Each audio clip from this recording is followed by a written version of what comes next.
Dah. Assalamualaikum warahmatullahi wabarakatuh kepada Ustazah dan rakan-rakan sekalian. Saya Muhammad Azri Arif bin Muhammad Yusof. Saya Muhammad Farhan bin Suhaimi. Saya Syed Muhammad Syafi bin Syed Azli. Nama saya Amirul Azfar bin Shazli Rifa'at.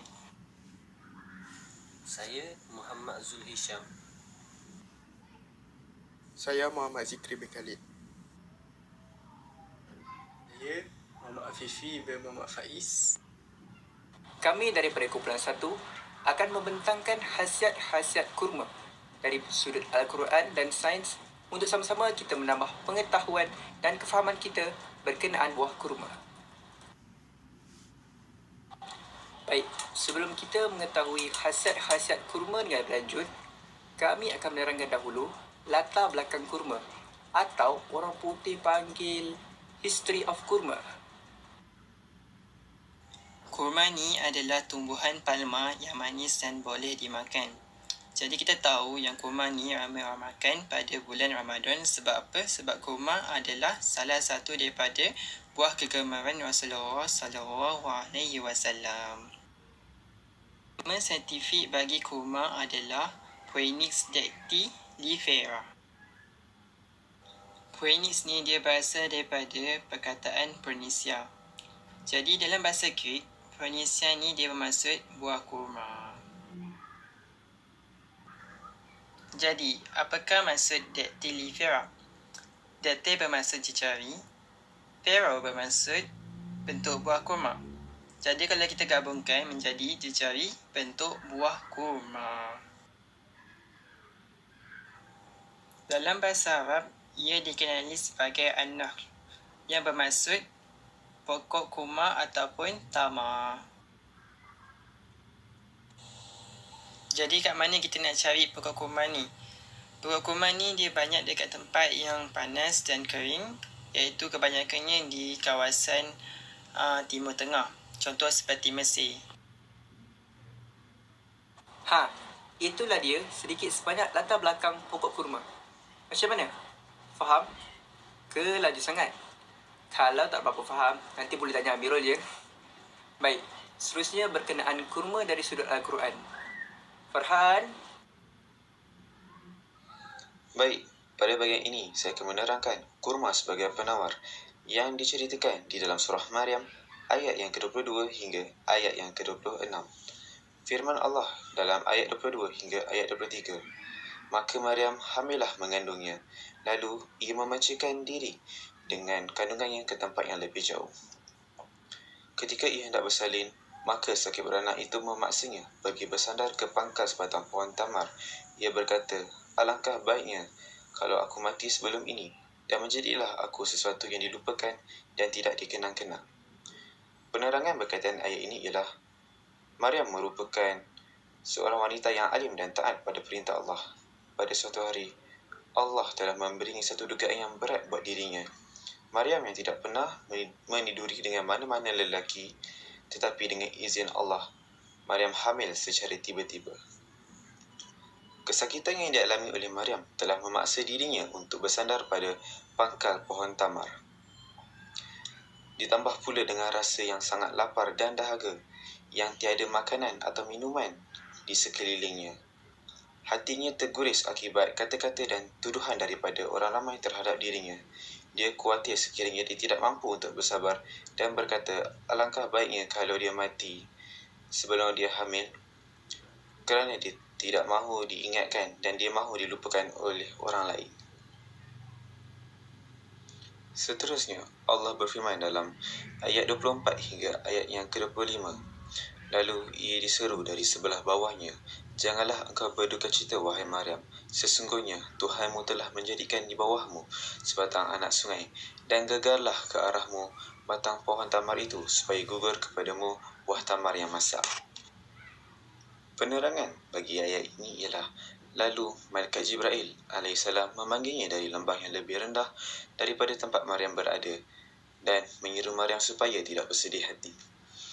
Menurut para ilmuwan seperti Sufyan al-Bara bin Azib, Ibnu Abbas, Ammar bin Maimun dan lain-lain, yang menjelaskan bahawa istilah Sariyah yang digunakan dalam ayat yang ke-24 bermaksud sungai kecil yang mengalir yang boleh diminum airnya. Allah menjadikannya sungai ini sebagai tempat untuk Maryam minum. Allah juga menyeru Maryam untuk menarik pangkal pohon kurma ke arahnya dan Allah mengurniakan kepadanya dengan makanan dan minuman di sisinya. Menurut Ammar bin Maimun mengatakan bahawa buah kurma muda dan kurma masak merupakan makanan yang terbaik bagi wanita-wanita yang mengalami nifas. Seterusnya, ayat yang ke-26. Maka makanlah dan minumlah serta bertenanglah hati dari segala yang merusingkan. Kemudian, kalau engkau melihat seseorang manusia, maka katakanlah, sesungguhnya aku bernazar, dia membisu kerana Allah Ar-Rahman. Setelah aku menyatakannya demikian, maka aku tidak akan berkata-kata kepada sesiapa pun dari kalangan manusia pada hari ini. Ayat ini menerangkan bahawa Allah menyeru Maryam supaya memakan buah tamar dan meminum air daripada anak sungai itu, agar dirinya lebih tenang dan berasa senang hati dengan anaknya. Sekiranya terdapat sesiapa yang ingin berkata dengannya, Allah menyeru agar Maryam berkata dia sedang bernazar dan berdiam diri kerana Allah.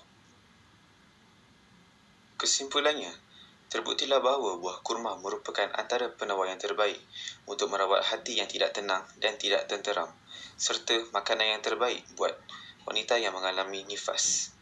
Oleh itu, jelaslah bahawa Allah yang maha bijaksana, di mana Allah menciptakan sesuatu pasti ada sebabnya, kerana Allah yang maha mengetahui apa yang terbaik buat hamba-hambanya. Pernahkah terlintas di fikiran kita, sewaktu kita ingin menduduki peperiksaan, ibu bapa dan guru akan menyuruh kita untuk memakan kurma sebelum menduduki ujian? Kini, persoalan ini telah terjawab. Oh, baru tahu. Baik. Itu dari surat Al-Quran yang Allah rakamkan dalam surah Maryam. Seterusnya, khasiat-khasiat kurma dari sudut saintifik pula. Khasiat buah kurma yang pertama ialah ianya mengandungi protein iaitu sebanyak 1.8 hingga 2%. Untuk maklumat, protein amat diperlukan kerana ia dapat membekalkan tenaga kepada tubuh badan kita. Seterusnya, buah kurma juga kaya dengan kandungan gula iaitu sebanyak 50 hingga 75%, di mana gula tersebut dikenali sebagai fruktosa dan ianya juga dapat memberi tenaga kepada tubuh badan kita. Selain itu, buah kurma mengandungi serat sebanyak 2 hingga 4% dan serat tersebut dapat mengawal paras gula dalam badan kita. Akhir sekali, buah kurma dapat mencegah penyakit anemia iaitu kekurangan sel darah merah. Kerana di dalam buah kurma terdapat zat besi di mana ianya amat diperlukan untuk penghasilan sel darah merah. Baik, kita sudah tahu khasiat-khasiat kurma secara umumnya. Apa kata kita tengok pula khasiat-khasiat kurma mengikut jenis-jenis kurma itu sendiri, untuk sama-sama kita tambah ilmu pengetahuan kita. Jadi kurma ajwa ni lebih dikenali sebagai kurma Nabi kerana ianya sangat-sangat disukai oleh Nabi Muhammad sallallahu alaihi wasallam. Jadi saiz kurma ni juga dia tak terlalu besar, tak terlalu kecil, tak terlalu sederhana. Dia memang kecil je kurma ni dan isinya sangat-sangat kenyal. Jadi memang sedap lah kurma ni. Dan seterusnya harga kurma ni juga sangat-sangat mahal, iaitu mencecah sehingga RM120 1 kilogram. Jadi memang mahal. Dan kurma ni juga kaya dengan khasiat yang khusus untuk ibu yang mengandung dan bersakit diabetes. Jadi kurma ni memang tak terlalu manis sangat lah. Jadi memang dia boleh menjadi khasiat untuk orang diabetes walaupun untuk kecil manis. Jadi tak ada masalah lah. Okey, kurma ni juga pernah diriwayatkan dalam hadis Nabi Muhammad sallallahu alaihi wasallam yang berbunyi, sesiapa yang memakan 7 biji kurma ajwa tiada racun atau sihir dapat memudaratkannya pada hari itu. Hadis dari Sahih Al-Bukhari, hadis nombor 5779. Jadi Di sini saya ingin mengatakan bahawa kurma ajwa ni memang betul-betul bagus lah. Di dalam hadis sendiri pun telah mengatakan kurma ajwa ni sangat-sangat bagus. Seterusnya saya akan menerangkan tentang kurma mabrum. Kurma mabrum ni dia punya rasa kurang manis.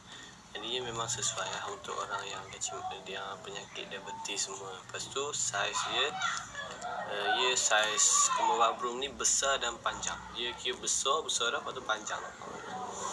Kira macam geridah kecil lah. Sebab kurma ajwa tadi dia kecil, kurma mabrum ni dia besar.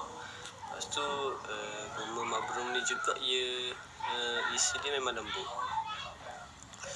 Lepas tu memang lembut lah. Lepas tu selain itu dia sesuai dijadikan snack yang berkhasiat. Jadi memang kurma mabrum ni memang sedap lah. Buat makan-makan ngunyah-ngunyah. Seterusnya, kurma Mazafati, lebih dikenali sebagai kurma ban, berasal dari Iran dan mempunyai kandungan lembab antara 32% hingga 35%. Kadar ekspor sehingga 120 tan setahun. Kurma ini juga dikenali sebagai kurma kimia dan juga kurma ban berdasarkan tempat di mana kurma paling lazat seperti ini ditanam. Ia adalah salah satu daripada berbagai jenis kurma di Iran. Ia mungkin jenis kurma yang paling popular dan paling terkenal di sana. Dijangkakan bahawa kurma Mazafati menyumbang 20% daripada jumlah ekspor kurma di Iran. Dengan rasanya yang unik, ianya dianggap sebagai salah satu yang paling lazat berbanding jenis yang lain. Yang seterusnya, kurma Degletno. Kurma ini dikenali sebagai kurma diraja. Rasanya lembut dan juga seakan madu. Kurma ini berwarna keemasan dan cerah. Kebiasaannya ia dijual dalam bentuk bertangkai. Yang tertanya-tanya, kenapa kurma Degletno ini dikenali sebagai kurma diraja? Kerana Degletno itu sendiri membawa maksud raja dalam bahasa Arab. Oh, banyak betul khasiat kurma ni kan? Yang penting sekarang ni kita semua sudah tahu khasiat-khasiat kurma dari sudut Al-Quran maupun kajian saintifik. Oh, kami ada teka-teki untuk Ustazah dan rakan-rakan sekalian. Okey, saya ada teka-teki untuk penonton. Yang mana satukah pokok kurma yang sebenarnya dalam dalam ketiga gambar tersebut? Okey, kalau kita tak tahu mana satu pokok kurma yang sebenarnya, ia akan mengelirukan kita. Okey, sebenarnya pokok kurma ni dengan pokok kelapa dan kelapa sawit kelihatan serupa. Jadi kalau kita tidak dapat tahu membezakannya, kita akan tersilap di mana satukah pokok kurma yang sebenarnya. Pokok kurma yang sebenarnya dalam gambar tersebut adalah gambar yang pertama, diikuti oleh gambar kedua iaitu pokok kelapa, dan gambar yang ketiga adalah pokok kelapa sawit. Haha, susah kan? Anyway, kita sudah tahu latar belakang pokok kurma. Kita juga sudah tahu khasiat-khasiat kurma yang terbukti sangat banyak. Dan kita juga sudah tahu yang mana satu pokok kurma. Umumnya, kurma ni dekat dengan hati kita sebagai umat Islam di Malaysia ni. Dan sebahagian dari kita menggelarkannya sebagai tamar. Tetapi, adakah betul tamar itu membawa maksud kurma? Okey, sebenarnya ramai rakyat Malaysia yang keliru dengan maksud perkataan tamar itu. Jadi, saya akan terangkan maksud perkataan tamar untuk mengubah persepsi rakyat Malaysia terhadap perkataan tamar pada sebelum ini. Okey, sebenarnya tamar ini adalah salah satu proses buah kurma itu dituai. Ada 4 cara buah kurma itu dituai. Yang pertama adalah masak muda. Masak muda iaitu buah yang tidak boleh dimakan lagi, iaitu perkataan Arabnya adalah kimri. Yang kedua adalah masak, iaitu buah yang ada bentuknya. Perkataan Arabnya adalah halal. Yang ketiga adalah matang. Matang itu buah yang matang. Maksud perkataan Arabnya adalah rutab. Yang keempat adalah tamar. Tamar ialah masak kering. Okey. Alhamdulillah, kita sudah selesai di dalam bab ini. Macam mana? Faham? Jika dengan penerangan yang telah kami sampaikan dapat menambah ilmu pengetahuan kita, Alhamdulillah. Mungkin kami tak dapat terangkan ke semua jenis kurma, tetapi sekurang-kurangnya kita dapat mengetahui sedikit sebanyak berkenaan buah kurma. InsyaAllah, lepas ni, bila kita nak pergi beli buah kurma, sama ada bulan Ramadan mahupun kejap lagi, kita sudah tahu yang mana satu sesuai dengan selera kita mahupun bajet kita. Baik, itu sahaja daripada kami. Sekian. Terima kasih.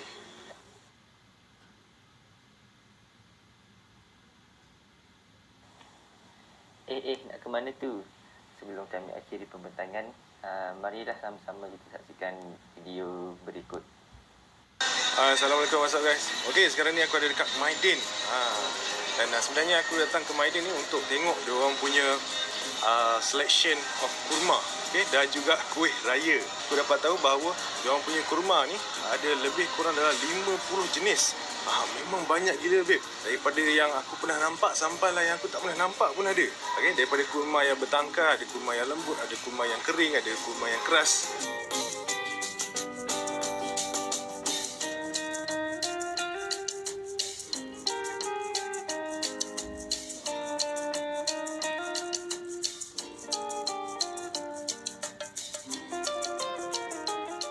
Dan untuk kuih raya pun macam tu juga macam-macam lah Ada almond London, lepas tu ada samprit, ada kuih tart. Kalau korang datang sini confirm rambang mata punya. Dan untuk kuih raya katanya ada up to 100 selections.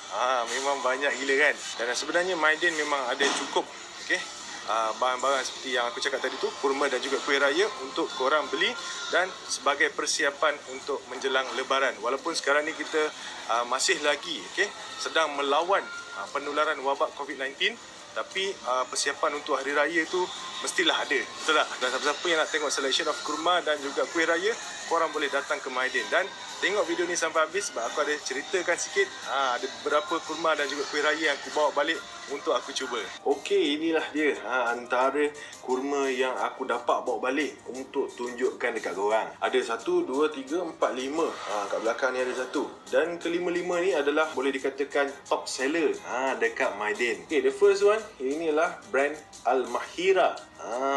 Kalau korang pergi kat Maidin, diorang akan susunkan ni banyak-banyak. Packaging ni senang nampak lah sebab colour dia warna orange gitu kan. So aku nak rasa dulu yang ni. Sedap betul bau dia. Ini dia. Bismillahirrahmanirrahim. Wow. Untuk kurma Al-Mahira ni, rasa karamel dia tu lebih lagi. Dan dia punya flash kurma ni dia sangat lembut. Lagi satu, dia punya isi tebal, okay, dan sangat-sangat lembut. Untuk yang ni aku boleh kategorikan dia sebagai kurma yang kurma basah lah. Dia isi dia tu tak kering. Marvelous. Yang ni mesti ramai suka. Untuk satu bekas ni berat dia lah 350 gram. Kat dalam ni lebih kurang ada 32 pieces. So aku rasa untuk satu family yang ada 2-3 orang tu, mungkin korang boleh beli 2-3 kotak lah. So standby dekat rumah. Kalau nak beli lebih pun tak apa. Okay, next aku nak try kurma yang diberi nama Ajwa. Nampak tu. Yang ini kurma Ajwa. Ini mesti ramai peminat kan. Kita try satu. Bismillahirrahmanirrahim.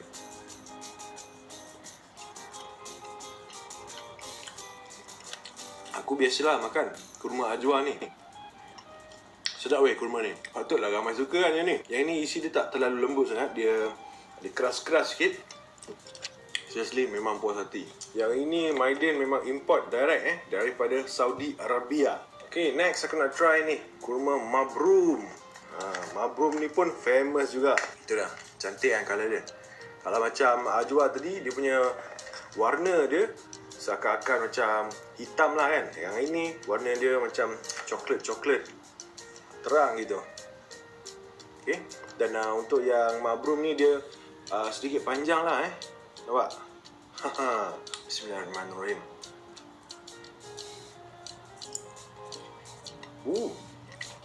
Yang ni pun isinya tebal. Dan satu lagi untuk isi kurma mabrum ni, dia tak selembik macam kurma Al-Mahira ni. Cantik kan?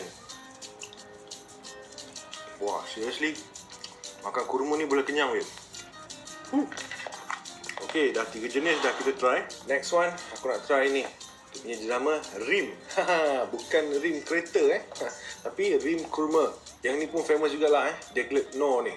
Yang ini adalah produk yang diimport daripada Tunisia.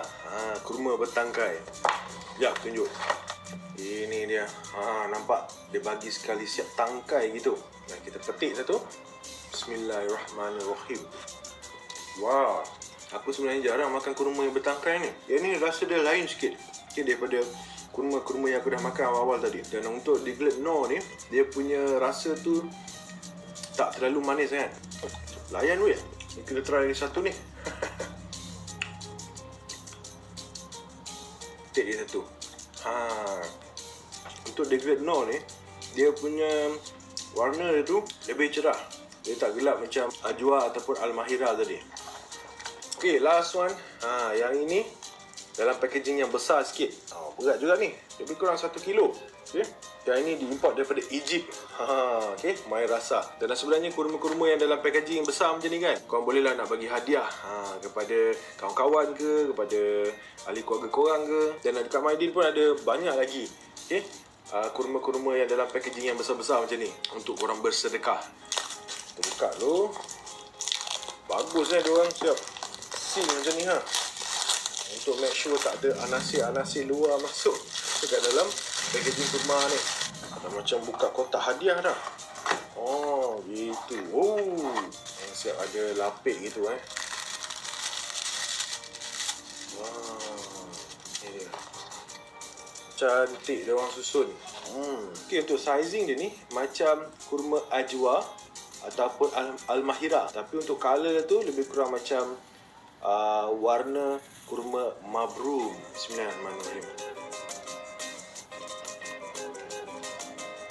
Wow, ini rasa dia lebih caramelize gitu.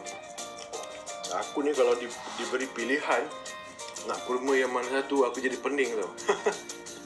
Terbaik. Yang ni pun isi dia tebal. Ini silap makan 4-5 biji ni dah boleh kenyang lah satu hari kan. Okay, aku nak tanya korang. Mungkin korang boleh jawab dekat ruangan komen di bawah. Okay, kurma yang mana satu menjadi pilihan korang? Mungkin ada dalam selection yang aku tunjukkan ni ataupun kurma yang lain. Boleh komenkan kat ruangan di bawah. Dan aku rasa itu sahaja yang aku nak sharekan dengan korang untuk video kali ni. Untuk next video, aku akan sharekan dengan korang kuih-kuih raya ataupun biskut-biskut raya yang korang boleh dapatkan di Maidin. Korang kena ingat dekat Maidin ada lebih kurang 40 selection of kurma yang korang boleh pilih. Daripada yang biasa-biasa korang tengok sampailah yang korang tak pernah tengok langsung. Itu semua dibezakan dengan dia punya grade, packaging dan juga branding. So antara 5-5 ni, yang mana satu pilihan aku? Aku paling suka ni Deglet No daripada brand Rim. Okay, ingat kita sekarang ni berpuasa di bawah perintah kawalan pergerakan. Kita tak boleh nak keluar, kita tak boleh nak jalan-jalan suka-suka kan. So stay safe, stay at home, jangan lupa jaga kebersihan. Okay guys, that's all for now. Thank you very much. See you guys in the next video. Padu babe.